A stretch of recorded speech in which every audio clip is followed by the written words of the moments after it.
The Bible has some of the best stories you could ever find, and they are not only interesting, but they're also true. But sometimes we wonder about the things the Bible doesn't tell us.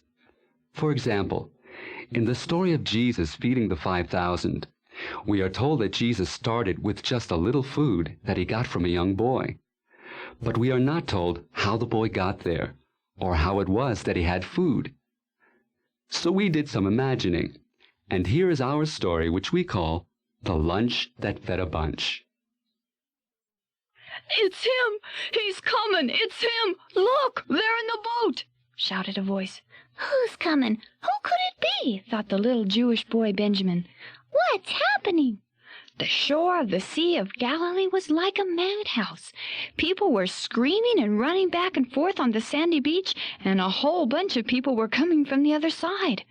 Further out on the green, choppy waters, Benjamin could see a fishing boat making its way towards the eager crowds. The excitement was so thick, Benjamin could see it spark from one person to another. The boat finally landed, and tall, sunburnt fishermen jumped to the shore. The crowd closed in on them, and suddenly Benjamin lost all sight of what was happening. He jumped up and down, trying to get just one peek at who everyone was talking about. But he was just too little. "Oh, who is it? Who is it?" "They're headed for the mountains," someone shouted.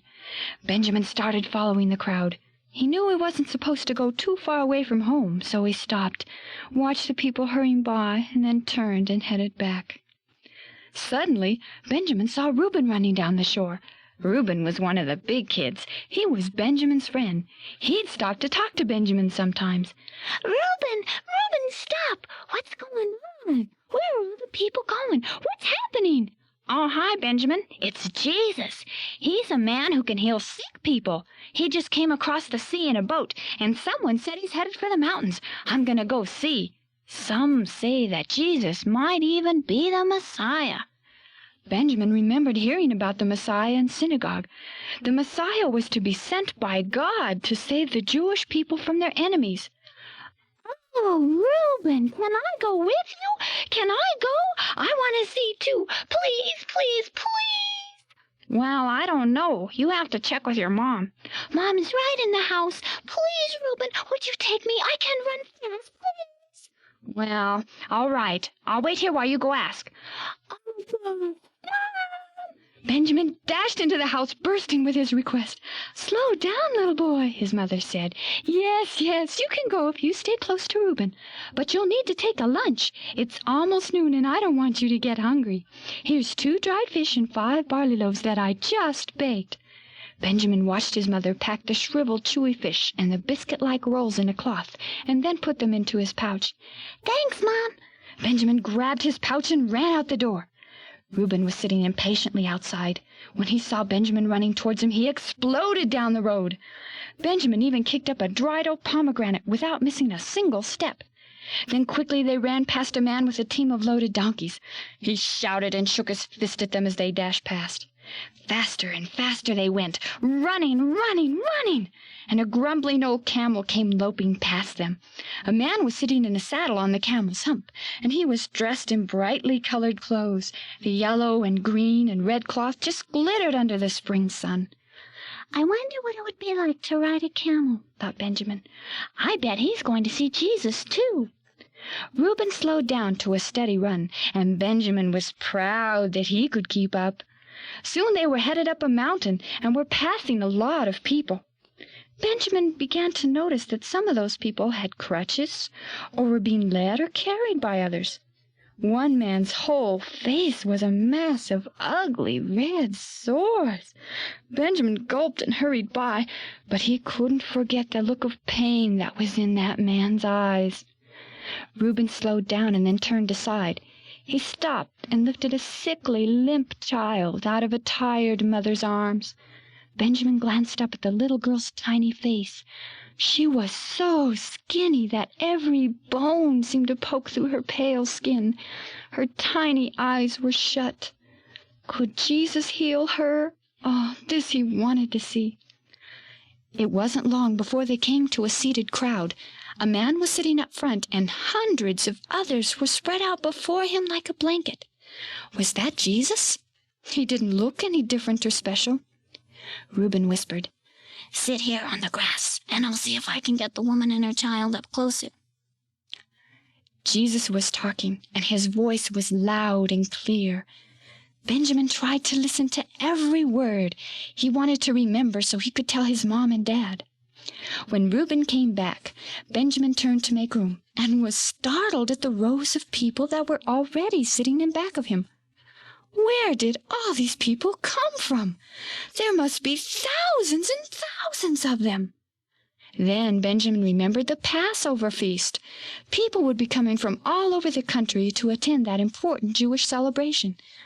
Perhaps they had heard about Jesus too and had come to see what he did. Then Jesus stood up and began to walk among the sick people. Benjamin could hear people starting to cry and shout. "Reuben, I can't see. Can I sneak up front?" "Sure, little buddy, but don't get in the way and keep your head down." Benjamin was off and crawling to get as close to Jesus as he could. One of the big fishermen that was around Jesus had seen him sneaking up and stopped him with a scowl. He didn't look too friendly, and Benjamin decided he had better stay put. Benjamin saw Jesus kneel down and take a woman's head gently into his hands. Then, lifting his eyes to the sky, he began to pray. Benjamin saw big tears roll down the woman's cheeks. He felt such a sense of love or peace or something that he found himself closing his eyes and just basking in the warmth of that feeling. All at once someone started shouting, "I'm healed! I'm healed!" Shivers went clear through Benjamin. He started crying. He couldn't stop. He didn't want to. The rest of the day was like a dream. One minute he was crying. The next minute he was cheering and laughing as he saw person after person healed. Then he saw the little girl that Reuben had carried. Jesus gently touched her. Her eyes flickered open, the limp head raised, and before Benjamin's eyes a rosy pink color came into her cheeks. She faintly smiled, and Benjamin knew she was going to be okay. Then it was over. Jesus was standing, and a whole group of men were crowded around him.